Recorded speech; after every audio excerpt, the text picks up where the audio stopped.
નમસ્કાર, હું છું પ્રિયા અને તમે જોઈ રહ્યા છો જનતા કી જાણકારી ન્યૂઝ। નજર કરીએ આજના સમાચાર ઉપર। 52 ગજની ધજા સાથે વ્યાસવાડી પગપાળા સંઘ અંબાજી જવા રવાના। 32મા વર્ષે સતત નિરંતર માં અંબાના ધામે વ્યાસવાડી નવાવાડદ સંઘ 52 ગજની ધજા સાથે પગપાળા અંબાજી જવા રવાના થયો। માં આરાસુરી અંબાના સાનિધ્યમાં અંબાજી ખાતે ભાદરવી પૂનમનો મહામેળો એટલે ભક્તિ અને આસ્થાનો સમન્વય। માઈ ભક્તો દૂર દૂરથી ચાલીને કે અન્ય રીતે પોતાની માનતાઓ બાધાઓ અને માં અંબાના આશીર્વાદ લેવા દેશભરમાંથી અંબાજી ઉમટી પડે છે। ત્યારે અમદાવાદના વ્યાસવાડી નવાવાડજ ખાતે આવેલ વ્યાસવાડી પગપાળા સંઘ સતત 32મા વર્ષે 52 ગજની ધજા સાથે પગપાળામાં અંબાના દર્શને જવા રવાના થયો।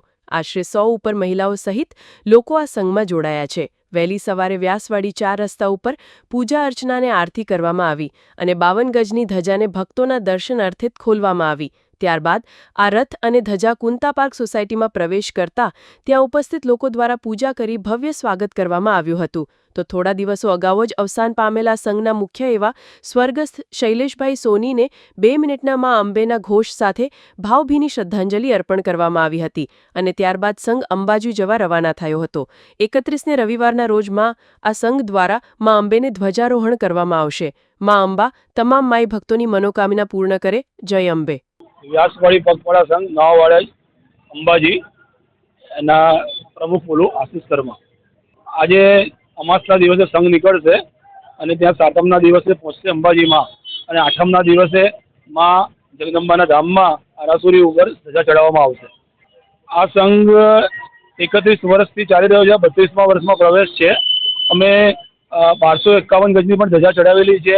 માતાજીનો રથ નાની બાળાઓને જમાડેલી છે અને આ વખતે પણ વિશેષ આયોજન કરેલું છે કે બધા હેમખેમ માતાજીના દર્શન કરીને પાછા આવે। અમારા સંઘમાં 100 થી 125 લોકો જોડાયેલા હોય છે અને અમે રસ્તામાં કોઈ પણ કેમ્પની સેવા લેતા નથી। અમારા સંઘમાં અહીંયાથી જ બિસ્તરાની ટ્રક, પાણીની ટ્રક, મિનરલ વોટર, દવાઓ બધી સુવિધા આપેલી હોય છે।